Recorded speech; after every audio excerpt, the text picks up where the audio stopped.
Sir. हमें average speed निकालना है, एवरेज नहीं, राइट स्वस्ति? Yes sir. तो एवरेज स्पीड का फॉर्मूला अभी अभी किसी ने बोला था, can you tell me once again? Average speed का जी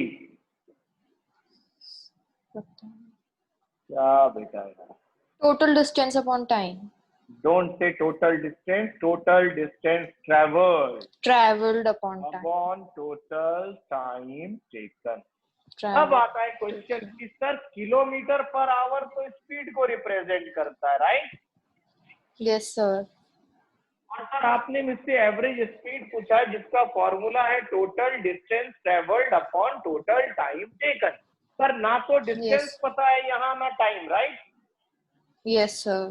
लेकिन एक क्लू है तरुण भाई कि आप जिस रूट से ए से बी गए हो ना, उसी रूट से वापस आ रहे हो, right?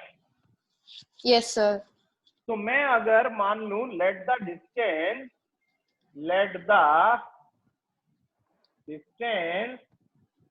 From A to B be x kilometre, right? Yes sir. So can you tell me what is the formula to calculate time?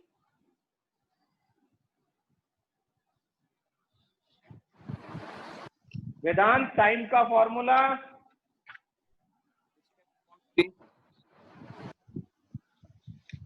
Anyway Vedant आपका नेटवर्क प्रॉब्लम है। Distance upon speed. Swasti madam. Okay sir. नहीं पता था आपको ये? नहीं sir. So distance हमने यहाँ पर x माना है और जाने का स्पीड 20 दिया हुआ है, तो ये हो गया t1, ठीक है? Okay sir. सिमिलरली आने के लिए टाइम t2 लिया और आपका डिस्टेंस तो वही रहेगा क्योंकि आप लौट कर उसी रास्ते से घर आ रहे हो। Yes sir. लेकिन इस बार स्पीड कितना है? 30 किलोमीटर पर आवर। तो ये हो गया आने का time t2। Agreed? Yes sir. Now formula में क्या लिखा है अपन ने? Total distance travelled, right? Yes sir. तो जाने का डिस्टेंस x था और आने का भी x था। Yes sir. डिनोमिनेटर में क्या लिखा है? 30। बेटा डिनोमिनेटर में क्या लिखा है? फॉर्मूला। अच्छा, टोटल टाइम टेकन। इन दोनों टाइम को जोड़ दूं? 50। Yes sir. बेटा क्या बोल रहे हो यार? t1 कितना है? x अपॉन 20 और t2 कितना? प्लस x अपॉन तो ये 50 30 हो जाएगा x यार। अपॉन 30 एलसीएम क्या है? 50। बेटा 30 और नहीं 20 सर। का एलसीएम हाँ 60। हाँ हाँ। तो 60। This is 3x and this is 2x। Yes sir. तो 5x by 60 हो गया, that is x by 12। Clear? Yes sir. ये क्या निकला? Total distance travelled. बेटा टोटल टाइम निकला यार, तेरे सामने सॉल्व कर रहा हूं यार। तो टोटल टाइम की जगह x अपॉन 12 बैठा दो ना। x प्लस x कितना होता है? 2x। 12 ऊपर चला जाएगा, x नीचे, x से x cancel, 12 to the 24 kilometre per hour. ये निकला average speed, right? Yes sir. Average velocity का फॉर्मूला होता है जब बॉडी नॉन यूनिफॉर्म चल रहा है तो कहते हैं displacement upon total time taken. Agreed? Yes sir. और सिंस आप जहां गए वहीं लौट कर आ गए, इसलिए डिस्प्लेसमेंट हो गया 0। 0 divided by anything 0। Clear? Yes sir. This is a numerical based on average speed and average। 3 equations of motions का डेरिवेशन आने के चांसेस बहुत हॉट होते हैं, और जब भी डेरिवेशन आए, if you talk about NCERT book page 108 में ब्रीफ डिस्क्रिप्शन है। Brief description given on page 108। ये किसके अंदर बनता है? तो ये वीटी ग्राफ में बनता है। वीटी ग्राफ में स्लोप क्या देता है? तो आप बोलोगे स्लोप आपको कांस्टेंट एक्सीलरेशन देता है।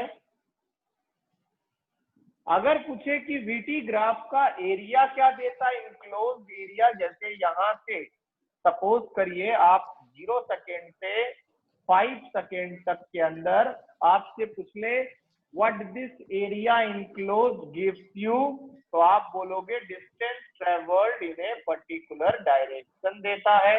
ये सब एमसीक्यू में आएगा कि what is the area under VT graph, I will से distance travelled. What is the slope of VT graph? I will say it is representing constant acceleration। और अगर आपसे बोले कि क्या बॉडी जीरो एक्सीलरेशन शो कर सकता है, ग्राफ में दिखाओ, तो ये रहा VT और एक स्ट्रेट लाइन बना लो किसके पैरेलल? टाइम एक्सिस के parallel. This line indicates that the body is moving with constant velocity. Constant velocity का मतलब v और u equal. Then apply acceleration formula which is a is equals to v minus u by t। since v और u equal है तो 0 होगा, 0 by t is 0। now with the help of this knowledge you must go through all the 3 derivation नाम के साथ। पहला derivation जिसका नाम है velocity time relationship under VT graph, that is v equals to u plus at, where v stands for final velocity, u stands for initial velocity, a for acceleration, T for time, second is position time relationship। Position को alphabet S यानी कि distance या displacement यहाँ S is equals to ut plus half at square। and third position velocity relationship, that is v square। yes। और साथ में ये वाला फॉर्मूला दिमाग में रखो। तो most of the NCERT numerical based on equation of motion will be solved out. And Tarun इसका डेरिवेशन मस्त है। और अब हम पलक इसके न्यूमेरिकल जो पूछ रहे हो बताने जा रहे हैं। This is what we have guided you right now. Now we will be solving a few numericals to how to apply this formula. So start. Sir ये मेरे फर्स्ट क्वेश्चन आधा ही आ रहा है, प्रिंट नहीं हुआ है पूरा। बस starting from rest moves with uniform acceleration. Sir रुक जाओ, यहीं से कुछ मिल गया। अब बस स्टार्टिंग फ्रॉम रेस्ट, तो ऐसे लिख लो, that is initial velocity 0। Continue.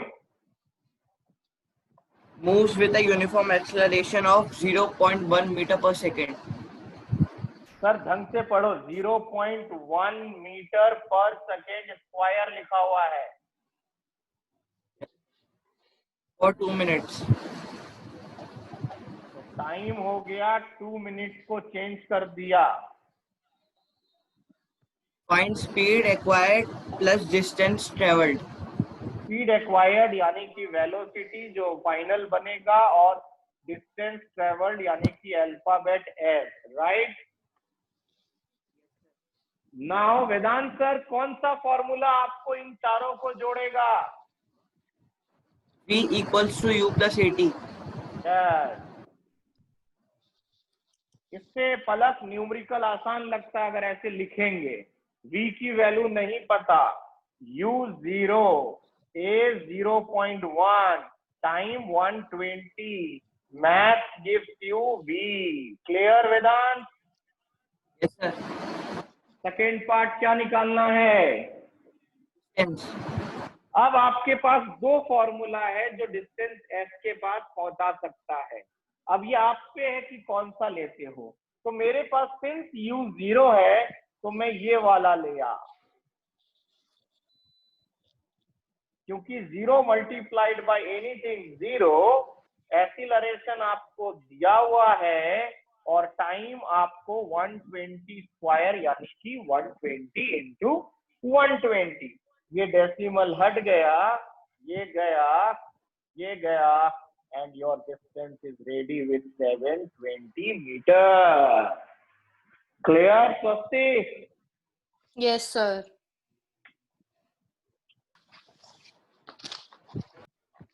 क्या सुनाई दिया? A train is travelling with a speed of 90 kilometre per hour, right? Yes, sir.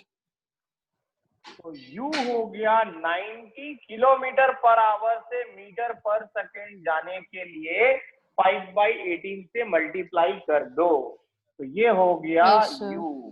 Continue please. Brakes are applied so as to produce a uniform acceleration of minus 0.5 meter per second square. यानी कि आप चलती हुई गाड़ी को रोक रहे हो, राइट? Yes, sir. यानी कि जो आपकी वेलोसिटी अब आएगी वो पहले से कम हो जाएगी। Yes, sir. और पूरी तरह से अगर ब्रेक लग गया है तो आपकी गाड़ी होल्ड होगी, तो फाइनल वेलोसिटी 0 ले लो। Yes, sir. और जब भी v यानी कि फाइनल इनिशियल से छोटा होता है तो एक्सीलरेशन हरदम नेगेटिव होता है। क्लियर? Yes, sir. तो एक्सीलरेशन उसने कितना दिया है? Minus 0.5 meter per second square. Continue. Find how the train will go before it brought to rest. यानी कि गाड़ी रुक रही है, राइट? रुकने के बाद, लेकिन ये- जब आपने ब्रेक Yes, पूरी sir. तरह से भी लगा दिया ना, तो भी गाड़ी थोड़ा सा तो डिस्टेंस आगे जाएगा।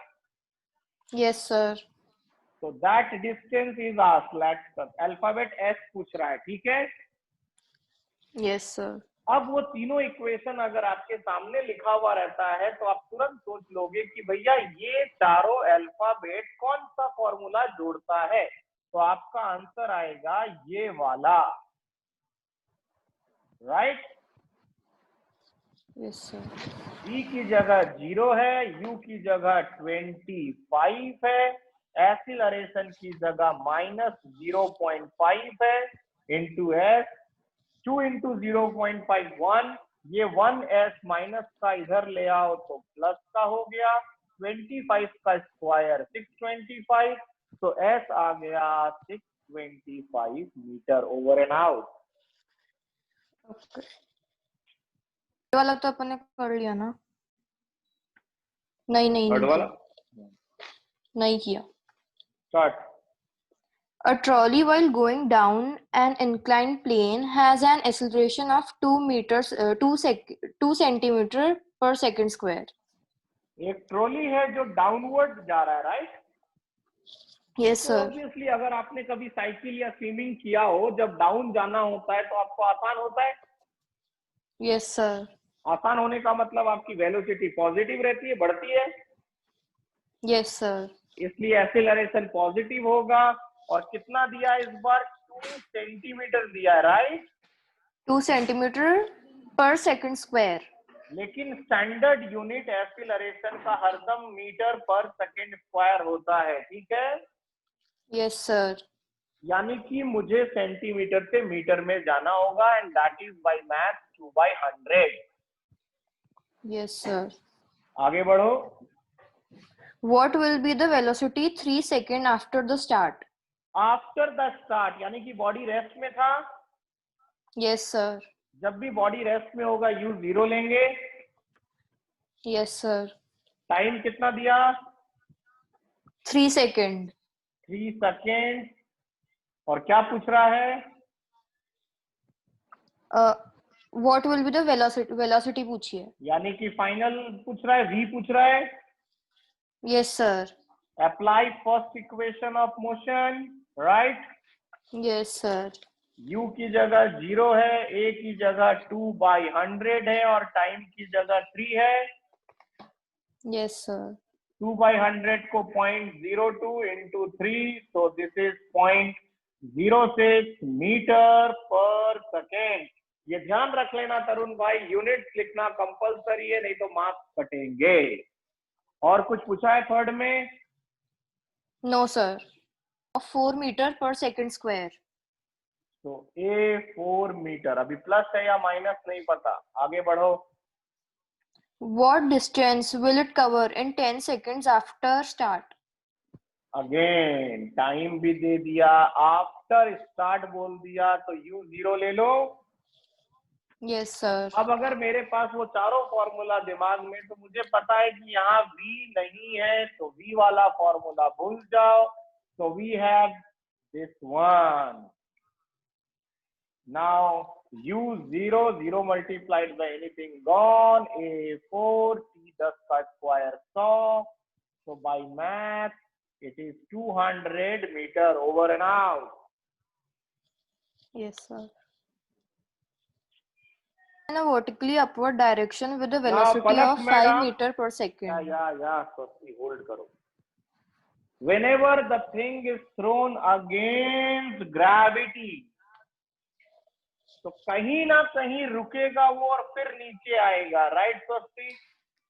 Yes, sir. तो चलता हुआ चीज कहीं रुक रहा है, इसलिए अगेंस्ट ग्रेविटी में v 0 लेना। Yes, sir. और जब भी v 0 होता है तो a ऑटोमेटिक जो भी वैल्यू हो उसके आगे माइनस लगाना। Yes, sir. Now read the question. A stone is thrown in a vertically upward direction with a velocity of 5 meter per second. तो डेफिनेटली v If the 0 है, तो ये दिया हुआ है u 5 metre per second. Continue. if the acceleration of the stone during its motion is 10 meter per second square in the minus हम upward लगाएंगे, direction, या that's why minus against gravity. what will be the height attained by the stone and how much time will it take to reach there? जब आपने एक पत्थर को against gravity फेंका तो कहीं ना कहीं वो जाएगा। उस अल्फाबेट को हम h भी बोल सकते हैं और यहाँ पर s डिस्टेंस ट्रेवल्ड भी कह सकते हैं। Yes, sir. तो आपको v पता है 0, a पता है, u पता है, x या s निकालना है, तो थर्ड इक्वेशन ऑफ मोशन की मदद ले लो। Yes, sir. v 0 है, u 5 का स्क्वायर 25 है, एक्सीलरेशन -10 है, अल्फाबेट s नहीं पता, सिंपल मैथ 25 -20s को उधर भेज दिया, plus therefore s is equals to 25/20, 5/4, that is 1.25 metre. फिर टाइम पूछ रहा है, we have first equation v 0 u 5 a -10 c नहीं पता, that is 10t, so t half second. So to understand second equation of motion, we first must know what is momentum. जिंदगी में भी ये वर्ड बहुत इंपॉर्टेंट है तरुण भाई, momentum, जिसको फिजिक्स में p which is कल ही पूछ लेगा तेरे से, which is product of mass and velocity. Mass का ऐसा यूनिट केजी होता है और वेलोसिटी का ऐसा unit metre per second. Newton second law का जो आउटकम निकलेगा ना, वो है ये, यानी कि हम मोमेंटम की मदद से ये रिलेशन डिराइव करेंगे। स्टेटमेंट के साथ करके जाना। स्टेटमेंट कहता है न्यूटन सेकेंड लॉ का, that the rate of change of momentum, the force applied is directly proportional to rate of change of momentum. तो momentum, rate of change, word आया एक तो चेंज और साथ में सुनाई दे रहा है रेट। चेंज किसका? मोमेंटम का। और जब भी रेट की बात होती है तो ऑलवेज डिवाइडेड बाय टाइम। यानी कि हम स्टार्ट करेंगे कि let the initial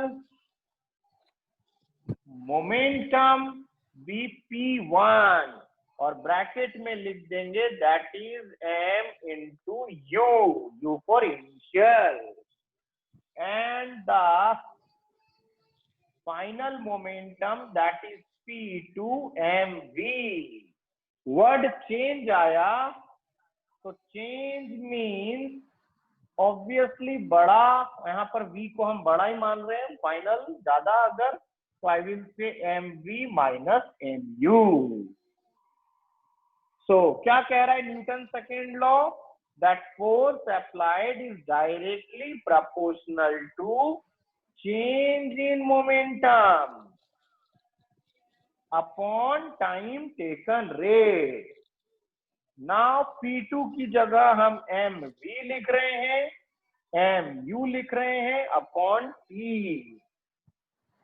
that is m common, so we left out there।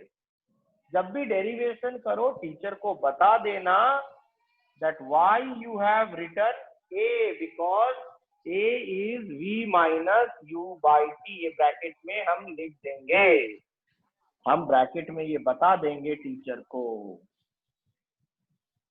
Now physics कहता है जब भी प्रोपोर्शनलिटी साइन हटाओ कोई कांस्टेंट लगा दो, यहां हमने k लगा दिया और ये लिख देंगे here k represent force constant, let k is equal to 1, therefore force आ गया product of mass and acceleration. ये हो गया derivation of Newton second law, right Swasti madam? Yes sir. यहां से दो बातें क्लियर हो गई कि अगर जिस ऑब्जेक्ट का मास ज्यादा होगा, अगर कोई मास निकालने बोले तो आप क्या लिखोगे, F अपॉन A लिखोगे? Yes sir. तो अगर मास ज्यादा है किसी ऑब्जेक्ट का तो उसको एक्सीलरेशन कम मिलेगा, फील होगा, बिकॉज m और a इनवर्सली प्रोपोर्शनल है। उसी तरह किसी ऑब्जेक्ट का अगर a निकालना हो तो we will say f by m। यानी कि अगर किसी ऑब्जेक्ट का मास कम है then acceleration felt by that object will be more. Yes, sir. Now, what is the SI unit of force? We all know, but then also it is Newton. तो कल MCQ में अगर बोल दे 1 newton is equal to what, तो आप कहोगे 1 kilogram into metre per second square.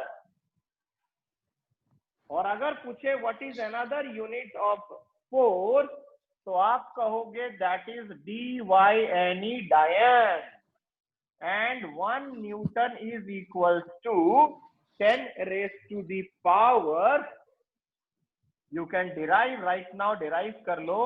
अभी अभी आपने देखा फोर्स होता है ये, मास अगर केजी है मैं ग्राम में जाऊंगा तो 1000 ग्राम, एक्सीलरेशन मीटर से सेंटीमीटर चला गया, टाइम अनडिस्टर्ब, तो मैं कह सकता हूं 1 न्यूटन में 10 raised to the power 5 डायन रहती हैं।